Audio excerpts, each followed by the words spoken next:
इस दुनिया में अगर आपको अच्छे से जीना है तो लोगों की मत सोचो कि वो क्या कहेंगे। लोगों का काम है कहना। आप निर्भीक होकर अपना काम करते रहें और अपने लक्ष्य के प्रति एकाग्रित होकर आगे बढ़ते रहिए। पहले लोग आप पर हंसेंगे, पागल कहेंगे, बाद में धीरे धीरे आपको मानने लगेंगे और आखिर में आप उसके प्रेरणा हो जाएंगे। यार मेरी तो किस्मत ही खराब है, मैं तो कर ही नहीं सकता, ऐसा विचार मन से निकाल दो। आप में असीमित क्षमताएं हैं, आप सब कुछ कर सकते हैं। खुद पर भरोसा करना सीखो। आत्मविश्वास जिस व्यक्ति का उच्च स्तर का होता है वह तरक्की के नए कीर्तिमान रचता है। अपने को किसी से कम मत समझो। अक्सर हम दूसरों को देखकर अपने लक्ष्य निर्धारित करते हैं और तो और दूसरों को देखकर उनके जैसा बनने की कोशिश करते हैं। हमें हमेशा एक बात याद रखनी चाहिए कि हर एक व्यक्ति की योग्यता और क्षमता अलग अलग होती है और हर एक का सोचने का, समझने का स्तर भी अलग अलग होता है। हो सकता है जो आपका दोस्त कर सकता है वो आप ना कर सके, क्योंकि आपके दोस्त की क्षमता और योग्यता अलग है। अगर आपको भी अपने दोस्त जैसी गतिविधि करनी है तो अपने अंदर आपको उन क्षमताओं का विकास करना होगा। अक्सर हम लोग चिंता में इतना डूब जाते हैं कि जीना ही भूल जाते हैं, पर हमें चिंता नहीं, चिंतन करना चाहिए। ज्यादा चिंता चिता समान होती है। हमें ये सोचना चाहिए कि हम समस्या का निवारण कैसे कर सकते हैं। दोस्तों, रोते हुए इंसान अच्छा नहीं लगता। रोना कमजोर लोगों की निशानी होती है। चेहरे पर मुस्कान होना चाहिए। आपको ये बात याद रखनी चाहिए कि आपकी कमजोर कड़ी अगर लोगों के सामने आ जाती है तो फिर ये चीज आपके लिए सबसे बड़ी सरदर्दी बन जाती है। हमारे अंदर बड़ी ही अजीब बीमारी होती है, वो ये कि जो हम लोगों के बारे में सोचने लगते हैं वही हम उन्हें मान बैठते हैं। जब तक आप उस व्यक्ति को अच्छे से नहीं जान लेते तो आप उस बारे में ऐसी धारणा नहीं बना सकते। आपको किसी व्यक्ति को जानना है तो उसके साथ आपको समय बिताना पड़ेगा। एक समय की बात है जब एक व्यक्ति अपने घर के बाहर बैठा मन ही मन कुछ सोच रहा था कि उसके सामने तभी भगवान प्रकट हुए।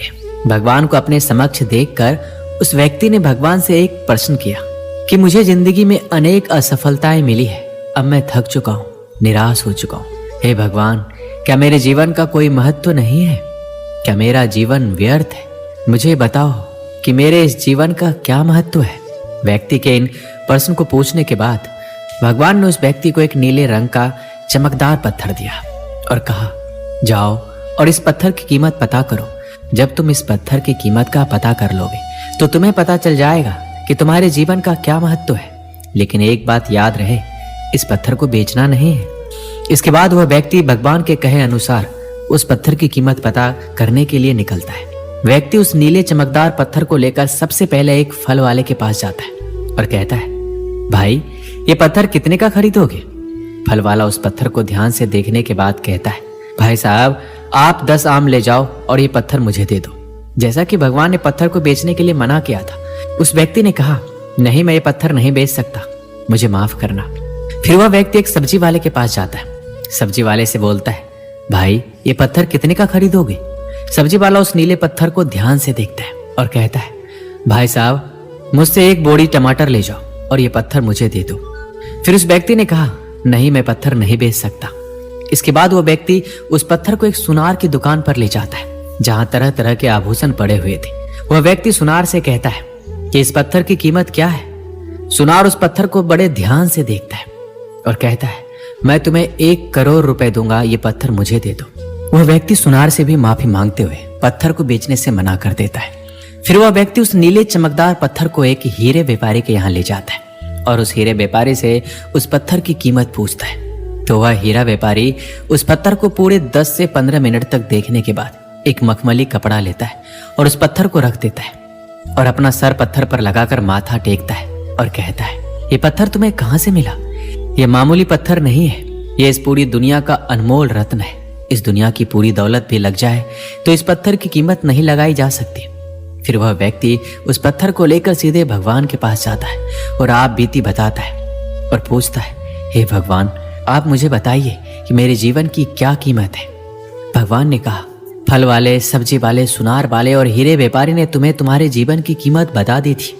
हे मनुष्य, तुम किसी के लिए एक पत्थर के टुकड़े के समान हो तो किसी के लिए बहुमूल्य रत्न। हर किसी ने अपनी जानकारी के अनुसार उस पत्थर की कीमत बताई, परंतु उस हीरे व्यापारी ने उस पत्थर को पहचान लिया। ठीक उसी तरह कुछ लोग तुम्हारे महत्व को नहीं पहचानते, इसलिए जिंदगी में कभी निराश मत होना। इस दुनिया में हर व्यक्ति के पास कोई ना कोई हुनर जरूर होता है जो सही समय पर निखर कर आता है। इसके लिए परिश्रम और धैर्य की आवश्यकता होती है। जब तक हम खुद से हार नहीं मान जाते, हमें कोई भी हरा नहीं सकता। दोस्तों, हमें खुद पर विश्वास करने की आवश्यकता है। आप सबसे अलग हैं और परिश्रम और धैर्य से आप अपने हुनर को और व्यक्तित्व को निखार सकते हैं। यदि आप इतिहास बदलना चाहते हैं तो आपको खुद को बदलना पड़ेगा। खुद के जीवन में इतना बदलाव लाओ कि दुनिया और लोग देखकर हैरान हो जाए, कहे कि क्या ये वही इंसान है जो पहले बेवजह समय बर्बाद करता रहता था। खुद को समय दो। आज से 1-2 साल बाद खुद को आप कहाँ देखना चाहते हो, एक तारीख सेट करो और जितना आप में क्षमता है पूरी जोर लगाकर मेहनत करो। और जब कुछ साल बाद लोग आपसे मिले तो आपको देखकर हैरान हो जाए। आपको खुद को बदलने में कितना समय लगेगा आपको ही पता होगा, क्योंकि सभी इंसान की क्षमता अलग अलग होती है। इसलिए आप अपनी क्षमता के अनुसार मेहनत करें। जब आप अपने जीवन के हर पहलू में छोटी सी छोटी चीज और बड़ी सी बड़ी चीज में बदलाव लाएंगे तो आपकी व्यक्तित्व खुद ही बदल जाएगी। और जब आप खुद को देखोगे तो खुद को पहचानने से इनकार कर दोगे और सोचोगे कि मैं पहले क्या था और अब मैं क्या हो गया हूं। तो अब वह समय आ गया है कि लोगों को और पूरी दुनिया को आपको गलत साबित करना है और अपनी अहमियत दिखानी है। और इसके लिए आपको खुद ही बदलना पड़ेगा। ये बिल्कुल मायने नहीं रखता कि आपने अभी तक अपने जीवन में क्या किया था, आपने अभी तक अपने जीवन में कितनी असफलताएं देखी। अब भी समय है, खुद को बदल डालो। एक बहुत ही प्रसिद्ध कहावत है, समय रहते आपको संभल जाना चाहिए और आपको पता होना चाहिए कि आपको क्या करना है। नहीं तो बहुत देर हो जाने के बाद समय निर्धारित करेगा कि आपको क्या करना पड़ेगा। अब आपको अपने लिए स्वार्थी बनना पड़ेगा। पहले आप लोगों के हर काम के लिए हाँ बोलते थे, कहीं जाने को कहे तो तुरंत हाँ कहते थे। इन आदतों को अब बदलना पड़ेगा। अब वक्त आ चुका है ये सभी चीज बदलने का और खुद के बारे में सोचने का। अपने कैरियर के बारे में सोचो, अपने भविष्य के बारे में। जब आप लगातार पूरी ईमानदारी के साथ मेहनत करेंगे तब आपका लक्ष्य आपके करीब आता जाएगा, चाहे लक्ष्य कितना भी बड़ा क्यों ना हो। एक छोटे से गांव में एक व्यक्ति रहता था जो हमेशा बदलाव और सुधार की बातें करता था, लेकिन उसे यह समझ नहीं आता था कि शुरुआत कहां से करे। उसका सपना था कि अपने गांव को खुशहाल और संपन्न बनाए, लेकिन वो सोचता था कि वह अकेले क्या क्या कर सकता है। एक दिन वह तालाब के किनारे बैठा था। उसने देखा कि तालाब में एक एक बूंद पानी टपक रहा था और धीरे धीरे तालाब का स्तर बढ़ रहा था। क्या यह संभव है कि बूंद बूंद से तालाब भर जाए? ये सवाल उसके मन में गूंजता रहा। उसने उसी दिन फैसला किया कि वह छोटे छोटे कदम उठाकर अपने सपनों की ओर बढ़ेगा। सबसे पहले उसने अपने घर को साफ सुथरा रखा। उसके बाद उसने गांव में गली में झाड़ू लगाना शुरू किया। शुरुआत में लोग उसकी हंसी उड़ाते थे, लेकिन धीरे धीरे कुछ और लोग उससे जुड़ने लगे। फिर उसने गांव के बच्चों को पढ़ाना शुरू किया। वह न केवल उन्हें किताबों की शिक्षा देता, बल्कि उन्हें यह भी सिखाता कि कैसे छोटी छोटी आदतें जैसे समय समय पर उठना, पेड़ों की देखभाल करना और दूसरों की मदद करना जीवन को बदल सकता है। कुछ महीनों के भीतर गांव में बदलाव दिखने लगा। गंदगी कम हो गई, बच्चे पढ़ाई में आगे बढ़ने लगे और लोग एक दूसरे की मदद करने लगे। वह व्यक्ति समझ गया कि बड़े बदलाव की शुरुआत छोटे छोटे बूंदों से ही होती है। उस दिन तालाब के किनारे बैठकर उसने आसमान की ओर देखा और मुस्कुराया। उसने महसूस किया कि हर छोटा कदम, हर छोटी बूंद मिलकर एक बड़ा बदलाव लाती है। इस कहानी का क्या संदेश है? यदि आप अपने जीवन और समाज में बदलाव लाना चाहते हैं तो शुरुआत छोटी छोटी चीजों से करें, तभी आप आगे